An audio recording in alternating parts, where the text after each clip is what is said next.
काननं भूतगणातिसेवितं कपित्थजम्बूफलसारभक्षितम् उमासुतं शोकविनाशकारणं नमामि विघ्नेश्वरपादपङ्कजम् आपदामुपहर्तारं दातारं सर्वसम्पदां लोकाभिरामं श्रीरामं भूयो भूयो नमाम्यहम् आर्तानामार्तिहन्तारं भीतानां भयनाशनं विशतां कालदण्डं तं रामचन्द्रं नमाम्यहम् रामाय रामभद्राय रामचन्द्राय वेदसे रघुनाथाय नाथाय सीतायाः पतये नमः पूजन्तं राम रामेति मधुरं मधुराक्षरम् आरुह्य कविता शाखां वन्दे वाल्मीकिकोकिलं वाल्मीकिर्मुनिसिंहस्य कवितावनचारिणः शृण्वन् रामकथानादं को न याति परां गतिं गोष्पदीगतवारीशं मशकीकृतराक्षसं रामायणमहामाला रत्नं वन्दे लीलात्मजम् अंजनानंदनं वीरं जानकीशोकनाशनं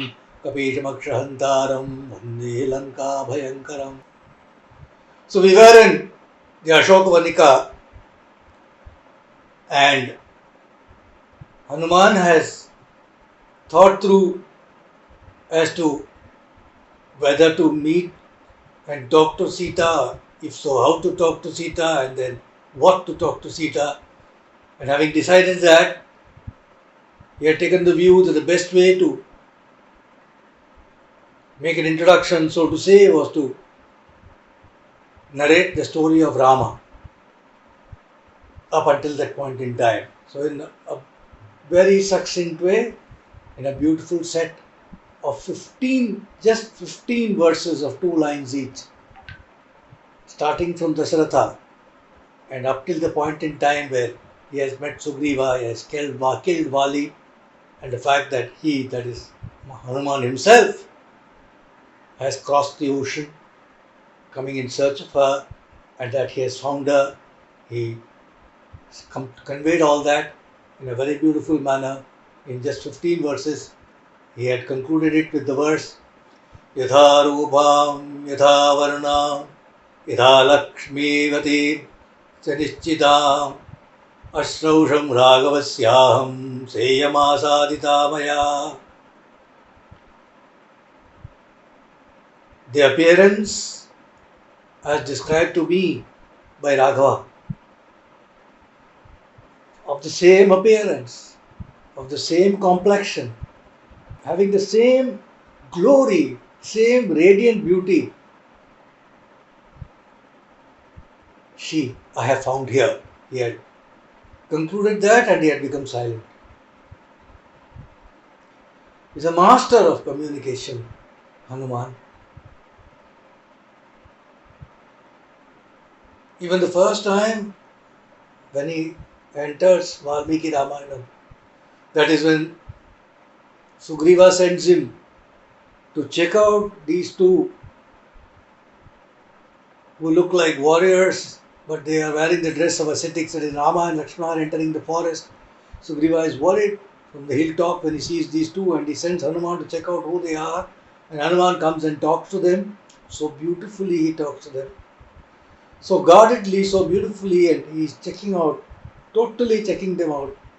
Then Rama tells Lakshmana that such talk can only, so beautiful was Hanuman's talk that Raghava was so impressed. He told Lakshmana that Vak such as this can only come from someone who is totally well versed in the 4 Vedas.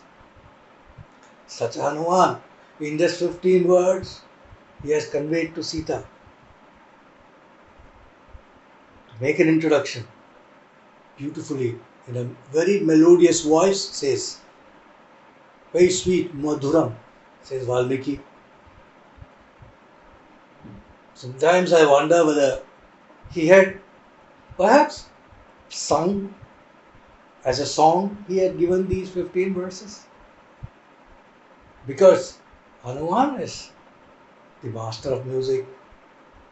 There's nobody who can sing better than Hanuman. Not even Narada, says the scriptures. Maybe he sang. We don't know. But he ends that 15 verses saying that Sita has been found, and then he becomes silent, almost like a yogi who has found Shanti, and has gone into Samadhi. Except that in the case of Hanuman, he is 100% alert as he completes it.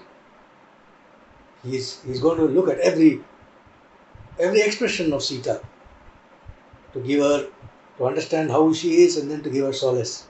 Now, Sita has heard this. She was about to hang herself. She was holding on to a branch with one hand and her curly hair was falling all over her face, and she had decided to tie it around her neck and make it into a rope and hang herself. And at that time, Hanuman had come up with these 15 beautiful verses that completely changed the total atmosphere at that point in time. She had seen, of course, good omens. And after that, these voices, the voice of Hanuman had come.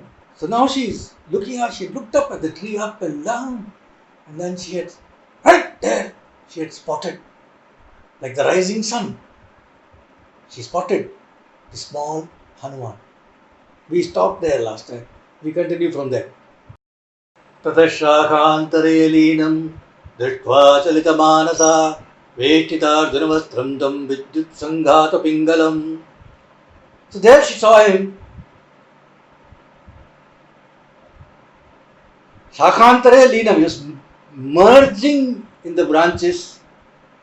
He was Veshtit Arjuna Vastram, he was wrapped in a white veshti, in a white cloth, and he looked like a dense mass of lightning. And seeing him, her mind was in a flutter. She said that she noticed that that's a monkey, and it's looking like a blossom of Ashoka flower. He's shining bright. That monkey, small monkey, was shining bright. His eyes were like molten gold, pure molten gold. And Valmiki says he spoke again softly. Something he was saying softly, pleasingly, humbly. And she saw him up there looking so modest, so humble. So on the one hand, she was filled with anxiety. Then she was also filled with doubt. She began thinking, oh, this is a Vanara and it's so frightening, so terrible to look at.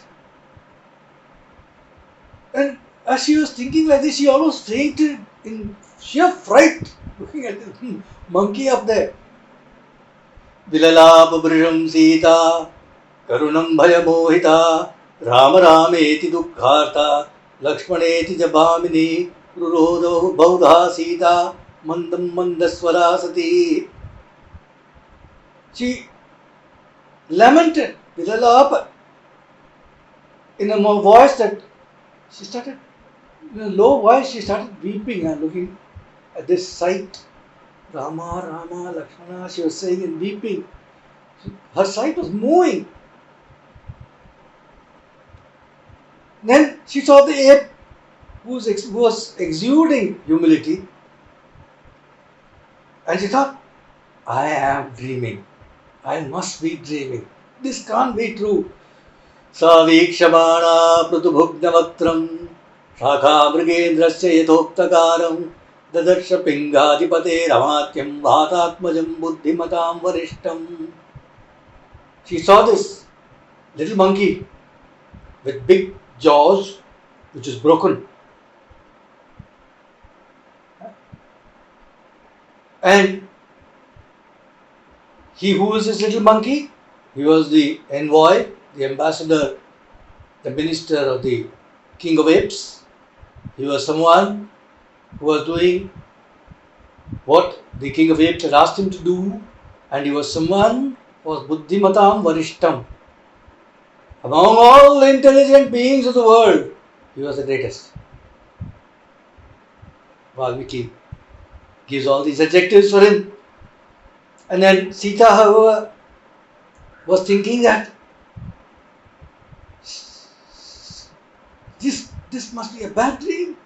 And she was so frightened that she almost died looking at that ape in the tree. She recovered after a long time. It seems she just kept looking like that and recovered after a long time, and then she said, This is a nightmare.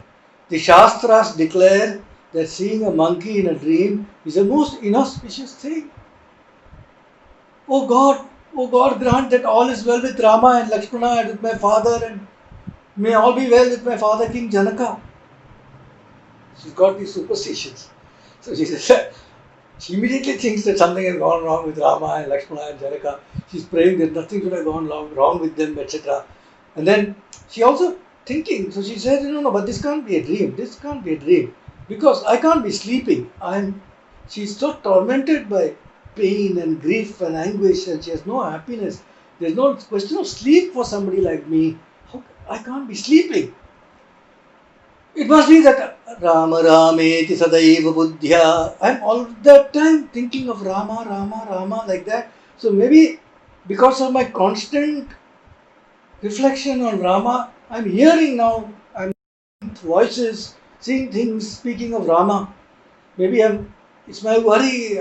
It's all something which is an illusion. I must be daydreaming.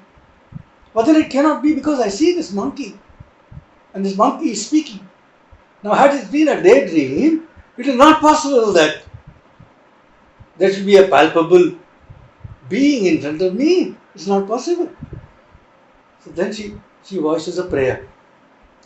Namostu vachaspataye savajrine swayambhuve chaiva hutashanaya cha anena choktam yadidam mamagrito vanaukatha tachatatastu nanyatha. I bow to the Lord of Speech Brihaspati. I bow to the holder of Vajra, Thunderbolt, Indra. I bow to the self-born Brahma. I bow to the Lord of Fire, Agni. I pray that whatever this ape has spoken, may these words be true. May they not be otherwise. That she prays. So having heard, now that she had stopped and she was looking, Hanuman decided it is time to make a move. Sovatiryadutat tasmad vitruma pratimanah vinita vesha kripana pranipatyopasatya. So he slowly got down from the tree. His face, Valmiki says, was like a coral. Like a coral. He got down from the tree very humbly, vinita vesha, full of humility. He got down from the tree at a safe distance from her, and he did as prostrated to her, got up, and with his hand above his head, like that, Tamabraveen Mahateja Hanuman Marudatmaja Shirasyanjali Madhaya Sitam Madhuraya Gira. His hands folded above his head, he spoke sweetly to Sita, and he asked her, "Who may you be, O blameless lady? O blameless lady with eyes like lotus petals, you who are clad in silk, in tattered silk dress, you who are clinging to a branch of a tree for support, who may you be? Why are tears of grief flowing down from your eyes like water trickling down from a pair of white lotuses? To whom do you belong, O lovely one?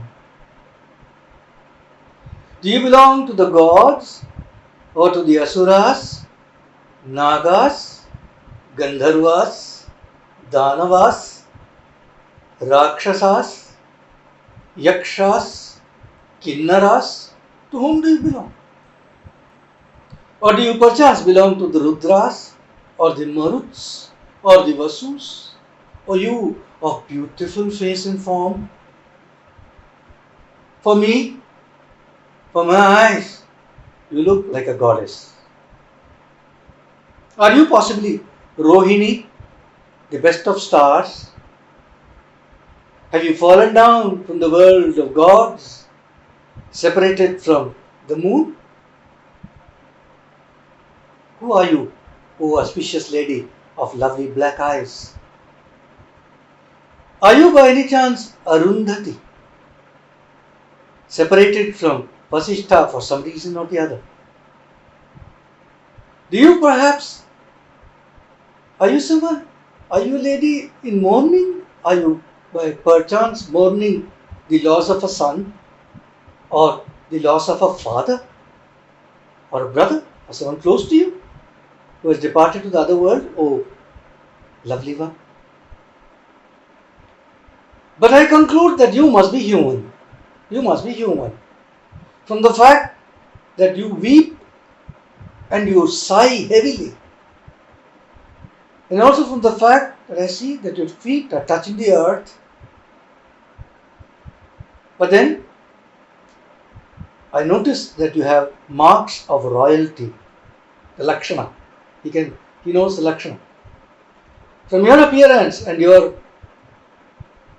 marks of good fortune in you that I see, I think that you are a princess. I think you are the wife of a king. To me, who I am eager to know, and may all well be with you, I am eager to know if you are Sita. Are you Sita whom Ravana carried off by force from Janasthana? You must be Rama's queen. Judging from your dainyam, dejection, from Atimanusha Rupam, from your beauty which is beyond humans, superhuman beauty. And Tapasa Chanito Vesha, your appearance, which is that of a tapasvini, of a great ascetic. I think, if I am not mistaken, you must be Sita. And he asked her. She replied.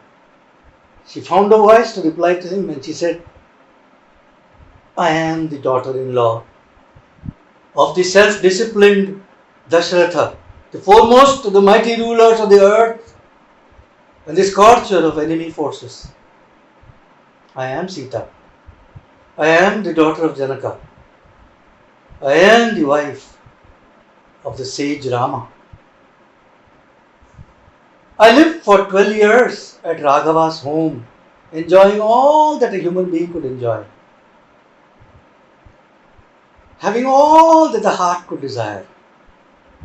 And then, in my 13th year with the king, with Rama, his father, King Dashratha, in consultation with his gurus, decided to invest Rama with kingship. When the preparations for the consecrations were taking place, there was a change, because Kaikeyi, the wife of Dashratha, told her lord, I shall neither drink nor eat if Rama is crowned. If he is crowned, that very moment I will end my life. If what you promised me is not an empty promise, Raghava should be exiled to the forest. The king, remembering the boons that he had given to Kaikeyi, fainted when he heard the cruel request of his wife. Tadastu thaviro raja satyai dharme vivastita jeshtam yashasvinam putram rudran rajyamayachata. It's a beautiful verse. Sita says, then the old king, steadfast in his loyalty to truth and dharma, he called his son Rama and he wept and he begged for his kingdom from him. Ayachata Rudan, he wept and said, give me back the kingdom. And Rama, the gracious one, who loved to do his father's wish more than he desired to be crowned, he decided immediately, with his whole heart, to give the kingdom. Because she says, Dadyan na pratigrihnīyan na brūyāt kinchidapriyam api jīvita hetorva Ramas satya paraknamah. Rama, Dadyan, Rama is a giver. He only gives. Rama never takes. That is not in him. He never receives. And he would never utter an unkind word, even if it was to save his own life. On that note, we'll conclude here today.